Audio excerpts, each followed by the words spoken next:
Greg. Good morning. Hey, Bonnie. Hi, Bonnie. Who's saying hello? Amber. Amber, hi, Amber. Amber, I sent you the correct agenda I for the board saw meeting. that. Okay. Thank you. Okay. I thought I was losing it last night. No, it's Tony and I that are losing it. Did you like my dry humor? Yes, I did. Okay, good.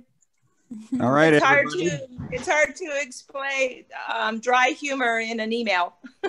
You did it. Okay. Are we ready to rock and roll, Larry? Ready to rock and roll. Here we go, folks. Fasten your seatbelts.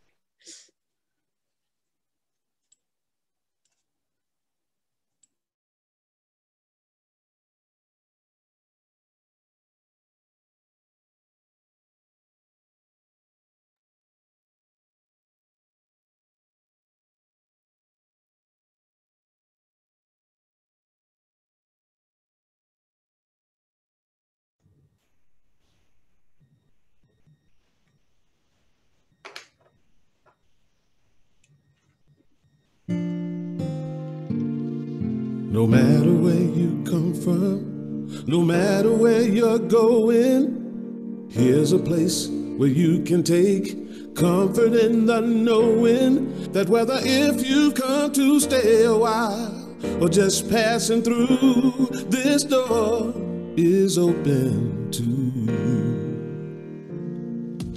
Come and let's be silent. Come and share a hug.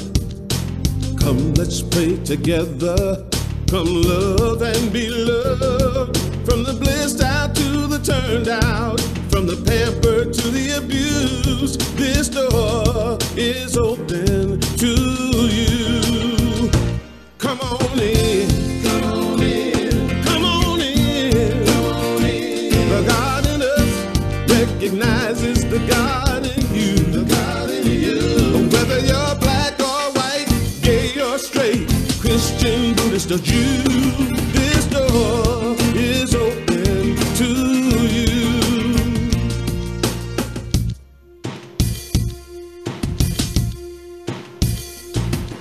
If there's some kind of trouble or pain you're going through, know that you are not alone and someone cares for you. As an individualization of divine point of view, this door is open to you. This door is open. This door right here, this door is open for you. This door is open to you. This door is open. I'm talking about this door. This door is open. I said this door is open to you. Come on in. Come on in. Come on in. Come on in. The God in us recognizes the God in you. The God in you. Whether you're black or white or gay or straight, Christian, Buddhist or Jew, this door is open to you.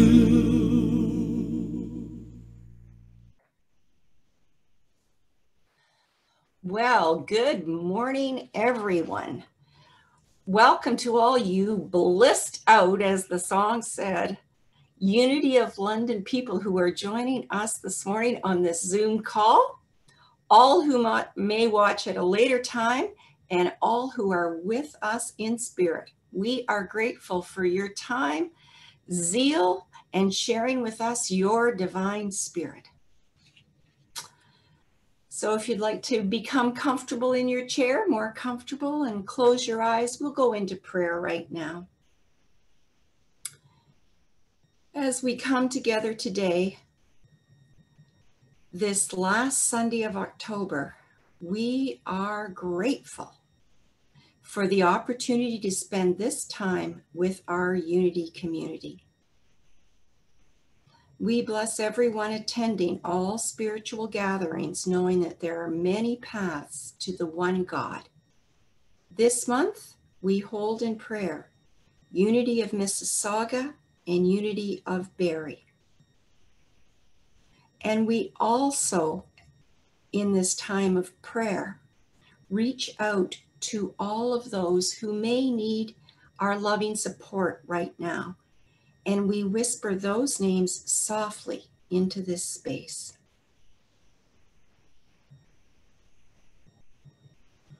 As today we focus with Reverend Nickie on the power of zeal, we are reminded of the words of this Irish wanderer.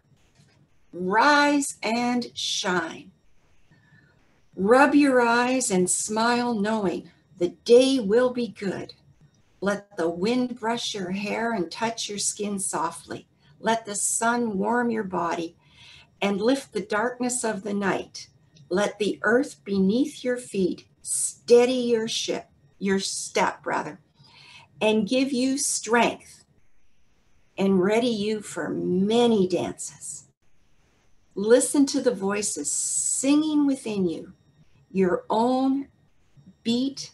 Laugh at nothing and everything. Let tears flow if they come, and taste the salt and believe in how you feel.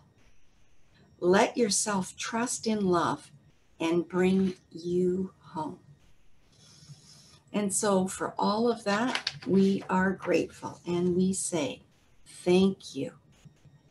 So I was anxious to get to that prayer, so I missed reading our vision statement.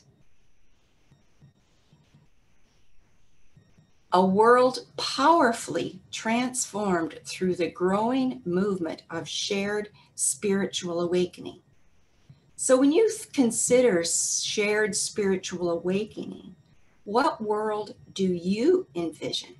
Do you envision the world like that Irish wanderer where you rub your eyes and smile knowing that the day will be good? What do you envision? And now I'll read our mission statement, which for Unity of London is to transform lives. And we inspire people to make a positive difference in the world. So once again, referring back to that Irish wanderer, the poem that I read. How can we transform lives? By just getting up in the morning and just listening to the voices that are singing within you and listening to your own beat. So as we consider that, as we consider how we can transform lives just by being ourselves, full and open and expressive, we can all inspire people and transform lives. And so now we'll have, we have this announcement about the spirit groups, which have already started on Monday, the 19th of October. And so if you are interested, please contact Sylvia Vanderhook at her Gmail account, sylviavanderhook@gmail.com, or Catherine Bro at kbro@gmail.com. And so on the prayer this week, we had one of our participants say just how excited she was to be part of these spirit groups. And so we just know that these will lift people up. So if you are interested, make sure that you please reach out to Sylvia and or Catherine.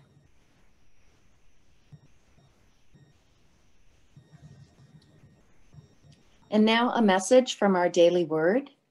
Listen. In the quiet of my heart, I listen for the voice of spirit.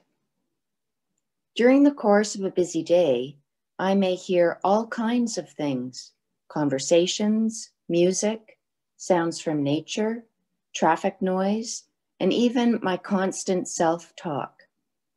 Sometimes all that I'm hearing may numb me to more intentional acts of listening. As I listen, I become aware of the voice of spirit.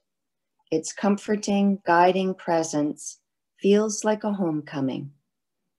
As I settle into a tranquil environment and begin to relax my body and my mind, I create a welcoming space for listening to the assuring voice of spirit, discernible as my inner knowing.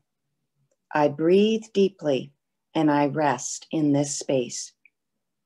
I go about my day attentively listening for the voice of Spirit, expressing through all the people in my life. Blessed rather are those who hear the word of God and obey it. Luke chapter 11, verse 28. I now have the pleasure of introducing Rev Dr. Nickie Golden. Dr. Golden delights in weaving together spiritual and psychological principles, inviting us to live from the fullness of our divinity. An ordained Unity minister, licensed psychologist in North Carolina, and a certified life coach with the Hendricks Institute, Nickie is an accomplished speaker and teacher who holds a deep understanding of the unique skills needed for effective living. She loves singing bowls. I'd like to know what that is. Singing bowls, piano, reading books, playing in the ocean, cats, and having fun as she can imagine in life. With her presentation, Living Full Out, The Power of Zeal, let us warmly welcome Reverend Dr. Nickie Golden. Oh, what a beautiful introduction. Thank you so much. I want to get the PowerPoint up for you so that you can see it. All right. And let me just move it over a little bit. So I want to talk to you about Zeal. I know that in Unity, the month of October is the month of Zeal. Zeal is a powerful experience. If we look at the definition of zeal, zeal is that enthusiasm, it's passion, it's the thing that can wake you up in the morning or even in the middle of the night with an idea that is so powerful, you just want to go and do it. You just want to live it. That's zeal, the fire of the soul. Our co-founder Charles Fillmore has this statement you're probably familiar with: I fairly sizzle with zeal and enthusiasm and spring forth with a mighty faith to do the things that are to be done by me today. He, as I've heard, woke up every morning with this level of zeal, and he would get up and he would sit in meditation, sometimes for as many as 8 hours a day. So there's an example of quiet zeal, of zeal that holds him in a passion for being in the presence of the divine that is so strong that he's willing to do it for as many as 8 hours a day. I love meditation. I have only one time in my life spent 8 hours in a day doing that. And that was at a retreat that was specifically designed for meditation. And even in that retreat, we worked our way up to spending that much time. But what comes out of that level of meditation was his zeal, his enthusiasm, his excitement for what he considered to be truth, what he considered to be a different experience of the divine, or whatever name you use. Don't let that word divine get in your way. Don't let the word God get in the way of your experience. So as Charles Fillmore invites us into zeal, I want to talk a little bit about where zeal comes from. Zeal is something that we see biblically quite a bit, both in the Hebrew scriptures and in the Christian scriptures.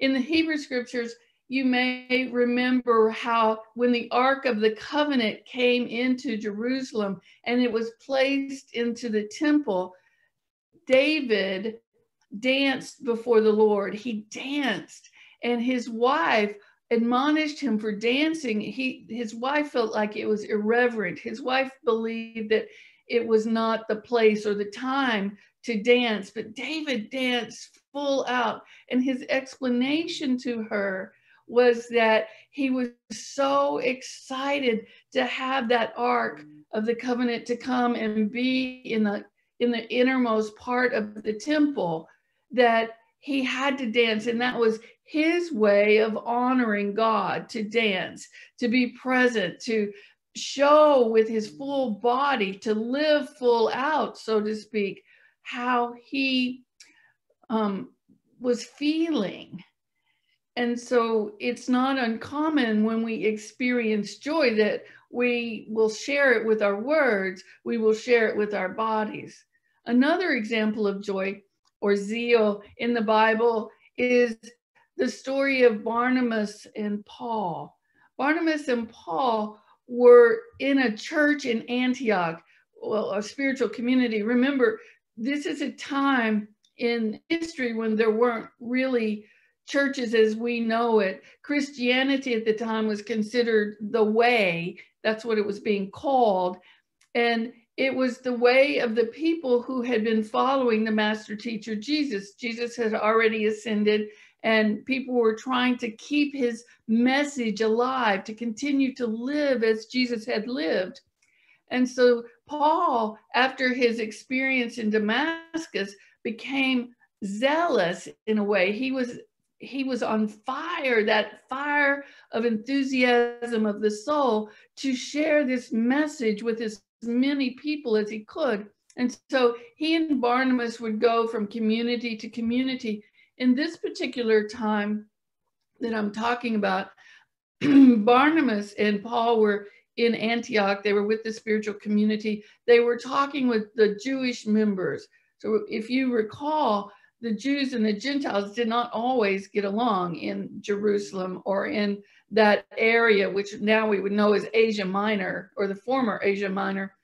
They didn't get along so well. And so one of the bridges that Paul and Barnabas were doing was to bring everybody into the way, into an experience of living as Jesus had lived. So they're in Antioch, they're sitting together, they're praying, the group is fasting, and all of a sudden there's a sense of something changing, something happening in the community, and the Holy Spirit comes through. That feeling of zeal comes through, and the message is given to Paul and Barnabas that they're to go out and to share this message with as many people, share their excitement about the teachings of Jesus, the way, the teachings of the way, with as many people as possible.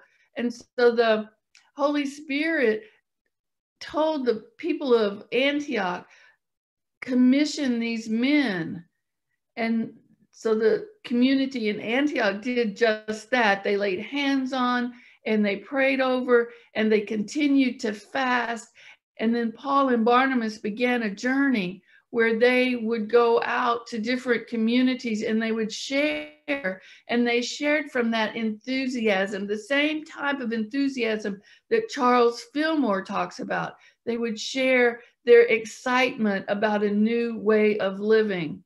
Now, for many of us, this does not feel like a new way of living. For many of us, it's a way that we've been living for a long time. I don't know when you came into Unity, the Unity community, whether it was this community of London, Unity of London for the first time, or if it was a different Unity community. I can remember the first time I attended a Unity church. I had passed it a whole lot on my way to work, on my way back home from work. And I had a sense of, wow, I'm curious about this community. And so one day I went and I sat in the service and I cried through the whole service. I didn't go back for a few weeks because I was a little bit embarrassed that I had cried through the service. But there was something about that service, something about that message that touched my heart. And a few weeks later, when I went back, I have to tell you, I cried throughout that service. Now, some people don't equate zeal with crying, but if you've ever been in that place where you feel awe, sometimes the tears come. And in this case, that's what was happening for me. I felt like I had come home. I felt like I had come into a group of people that had the same message as I had, that had the same belief system, the same mindset. And I started to feel the zeal of being in unity, the zeal of practicing the principles, that knowingness that we are one with the divine, one with God, one with all that is. And that started to change my life. I was having a great life. I was happy. I was joyful. I was doing things I love to do. But the process of coming into unity, of hearing the message, of hearing the principles, of recognizing what I sort of believed already, that I was a mindful co-creator with God. I might not have used those exact words, but I was feeling it. And I was living a form of those words. And I was already living to an extent zeal. And as I continued to come into unity, as I continued to come, I must have cried for 2 or 3 months. Each time I was there, it's again embarrassing. And now I talk to lots of people who share that same thing with me, and they're like, oh, I'm so embarrassed. And yet there's this opening of the heart that's happening. And what I found is within 6 months of my very first experience in unity, I was starting to attend church regularly, which I had not done for many, many, many, many years. I was excited on Sunday morning to get up and to go, to be in that community, to be in that energy, to be in that fellowship with other people who were happy, who were experiencing joy. And of course, there were people who were not, and there were more than in other communities were experienced joy. So I was really enjoying that. And I found that as I practiced the principles, my life changed. I always think about it like this. I learned how to give up the good life for the better life. I learned how to give up a life that felt like joy for a life that felt like greater joy. And one day I was sitting in a meditation in a service, and the person who's leading the meditation asked us, to formulate a question.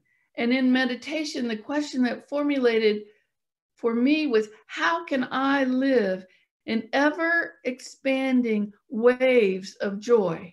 How can I live in ever expanding waves of joy? And what came forth for me was live the principles that you're being taught. I mean, that was the voice. So we were given a piece of construction paper and some markers, and I wrote that as a question: how can I live in ever expanding waves of joy? And I placed that on my refrigerator because I knew I would see it multiple times a day. And for years, that question lived on my refrigerator. And for years, I lived into that question. How can I live in multiple ways of, or ever expanding waves of joy? Teilhard de Chardin says that joy is the infallible sign of the presence of God. And so when I find myself not feeling joy, I ask myself the question, where am I not experiencing myself as the presence of God? Where am I not springing forth to do the things that are to be done by me? That was one of the questions that came up as I considered ministry. And I'm so grateful I stepped into it, because each day is filled with an opportunity to live in the presence of God with the power of my own choosing. And I find that very exciting. Charles Fillmore, as well as saying, I fairly sizzle with zeal and enthusiasm and spring forth with a mighty faith to do the things that are done by me today. He also says that the power that rules the world is already within us. That means that zeal is already within us. It's up to us to open that zeal up, to find it, that it's present, to find it and begin to live from it. I'm going to move this slide. So how do we do that? How do we live from zeal? How do we live from this place where we have that sense of passion or that fire in the soul? Well, the first step, as I see it, is to claim our wholeness. to claim our wholeness. And how do we do that? Genesis teaches us that we were created in the image of and the likeness of God. Unity says that we are born into original virtue, that we are born as a spark of the divine. So as a spark of the divine, we have all of the capacities of the divine, of God within us in this moment. We have actually all that we will ever have, because that was born into us in the very time of our beingness. And so when we claim that wholeness, God is wholeness, the divine is wholeness. So when we claim that wholeness, when we come into our willingness to step into it, which sometimes feels very audacious, we begin to feel the zeal. We can feel what's already present in us. The power that rules the world is already within us. The power that rules our zeal is already within us. So I'm going to ask you for a moment to think about, what types of things do you do in your life that call forth that zeal in you? What do you do in your life that calls forth the zeal within you, the joy within you, that infallible sense of the presence of God within you? And I'm going to ask you to place that on one of your hands. Right now, I'm going to place it on my left hand. That which calls forth the presence of God, which helps me to stand fully in my divinity as the presence of God, the place where God shows up. Now, on the other hand, I'm going to ask you to think about what activities in your life bring that sense of zeal down. It diminishes that sense of zeal. And think about what that is. We all have them. For some of it's thought. I don't feel good enough. Some part of me feels fundamentally flawed. Some part of me feels like I don't know enough. I don't have the same capacities as I had in my youth. And so somehow I seem to be less than.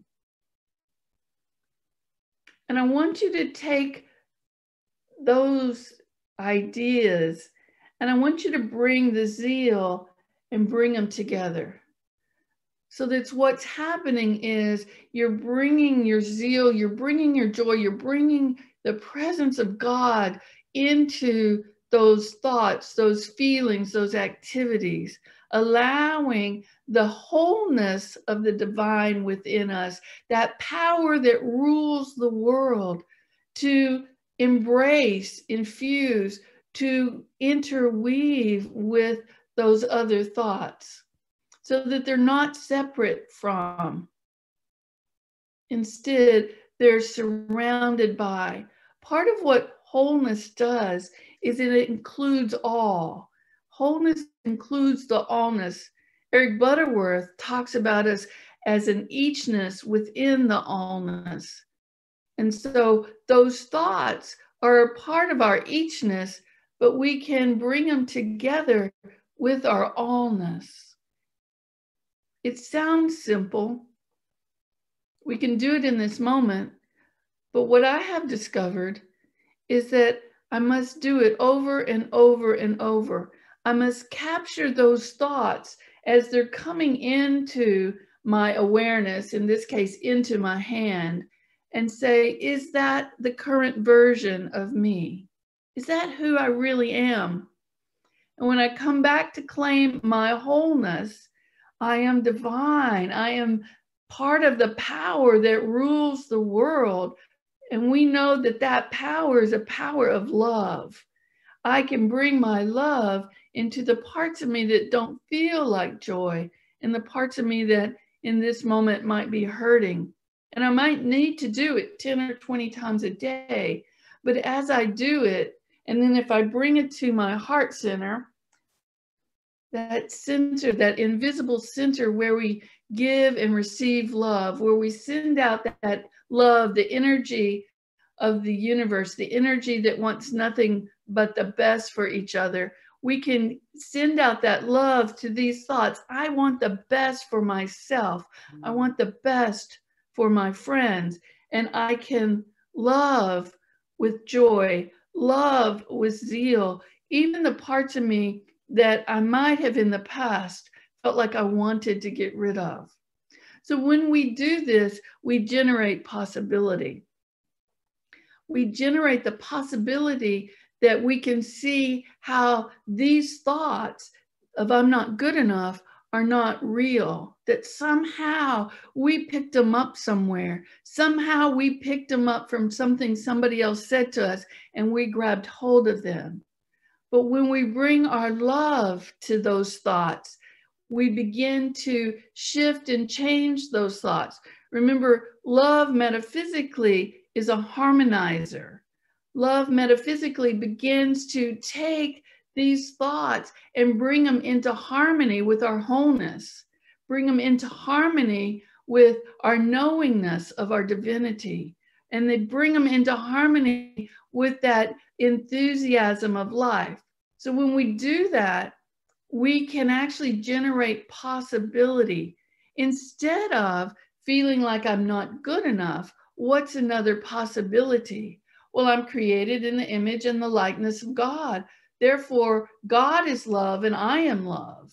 I can dance like David. I can share stories of positivity like Barnabas and Paul. I can bring forth my best self.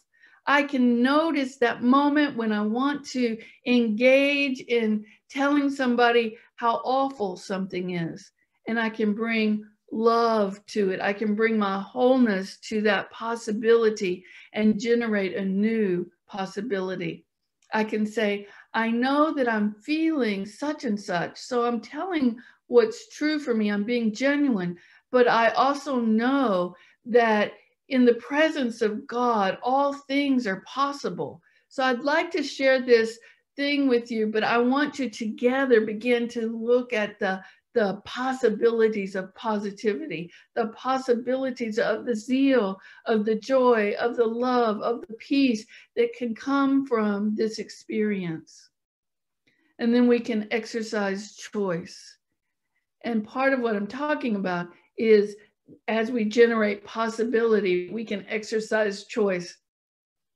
I've had some opportunities in my life where I wanted to share something and I asked myself first, well, is that kind? And the moment I asked myself that, I knew before I asked the question, but I asked myself, is that kind? When I ask myself that question and I answer that question, I'm exercising the power of choice. And so do I want to live in a way that I share unkindness in the world, or do I want to share my enthusiasm, my joy in the world? And the moment I exercise my power of choice, I know exactly what I want to do. And there are times when I'm like, oh, I don't really want to be positive in this moment. I don't want to do whatever it is I don't want to do.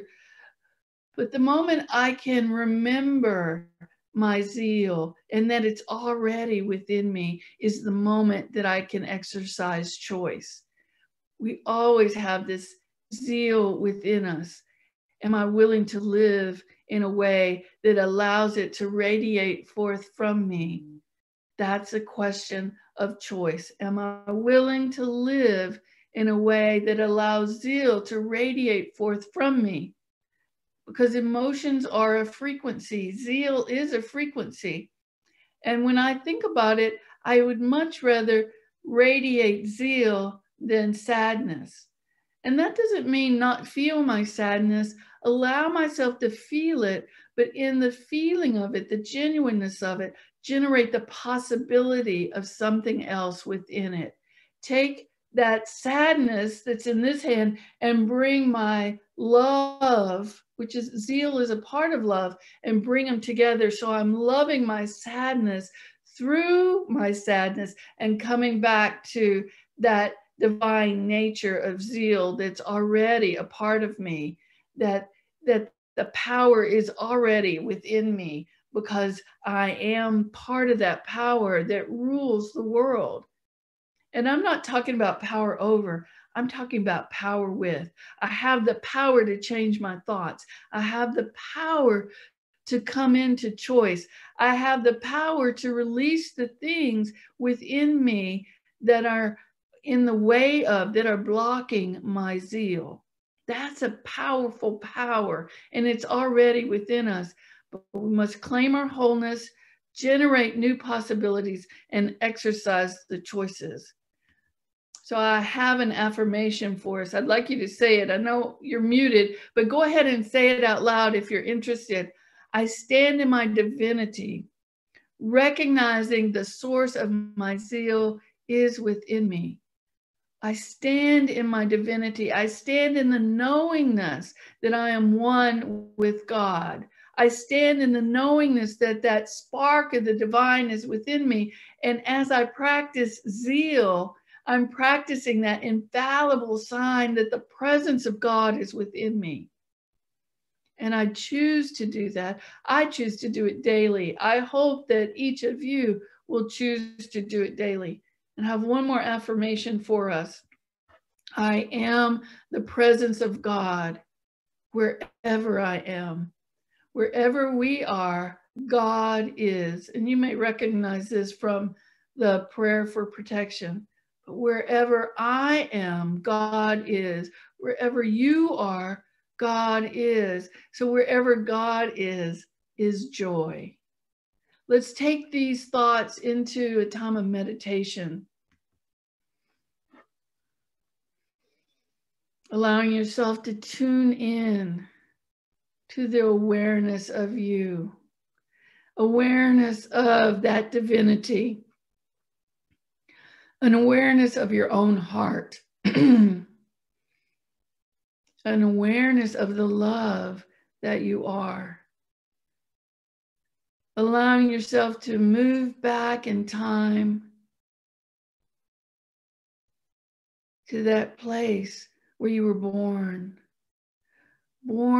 in wholeness, born without any knowing of anything that was sadness or fear or hurt or anger, born in the joy of living. And allow yourself to feel that. It's within each of us, no matter how many years past it is still present within us. The excitement of life. Sometimes it comes out as the enthusiasm for Christmas or the enthusiasm for gathering. The anticipation for seeing someone we love. And bring it forward to this moment. To this moment of life. With the gratitude of being alive today. With the gratitude of feeling the connection with each other in this spiritual community. Of feeling the presence of God in our lives, and knowing that even in the moments we don't feel that presence is within us. How can I live in zeal every day of my life? Let's take that into the silence, that place most high that Charles Fillmore talked about. How can I live in zeal and be the presence of God wherever I am?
And as we begin to come out of meditation back in this moment, this time, and this place, let us remember that each of us expresses zeal in a new way. Each of us will come forth and notice that we are living with new radiance. And as we do that, we come with joy and gratitude for each other, for ourselves, and for the very essence of the life, the joy of living that we experience. And so it is. Amen. Amen. Well, Reverend Nickie, thank you so much for that. I mean, you actually had me at the first image that you posted of that tree. You absolutely had me. One of the things that brings me zeal is art. And so I looked at that image and it reminded me of a Klimt image. And I just thought about all of the places that I've been to see those beautiful Klimt images. And then it just got better. I mean, for us all to consider, how can I live in ever expanding waves of joy? Like, wow. And then, of course, with the image of who we are in one hand and how we're feeling, and to bring those together into love and to prayer. Such a powerful message. So I just thank you on behalf of Unity of London from the bottom of my heart for that great, powerful, thoughtful message. Thank you. Thank you. And yeah, I am the light. I am the light in this world. In this world, I am the light. I am the light in this world. In this world, this is the place. This is the time. Let it shine.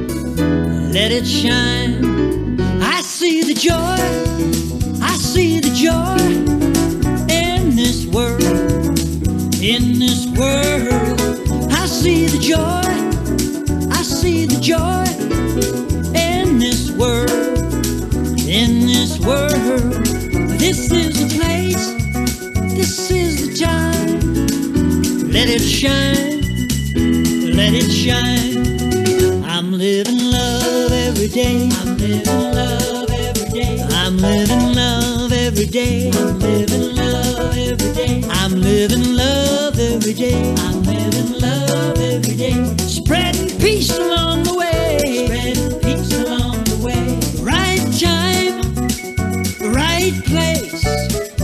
Living love every day. Yeah, yeah, yeah. Ooh, yeah, ooh, yeah. Yeah, yeah. Ooh, yeah, ooh, yeah. Right time, right place. Living love every day.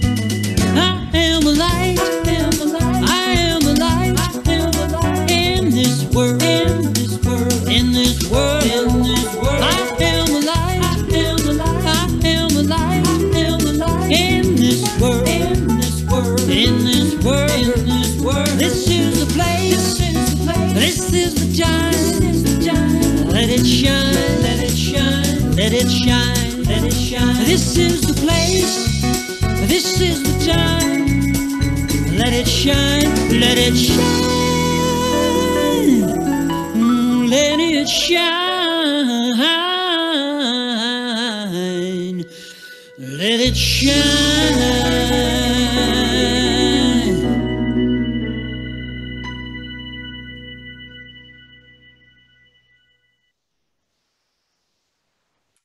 So we'd also like to take a moment to thank everyone for their continued ties and gifts to our spiritual community.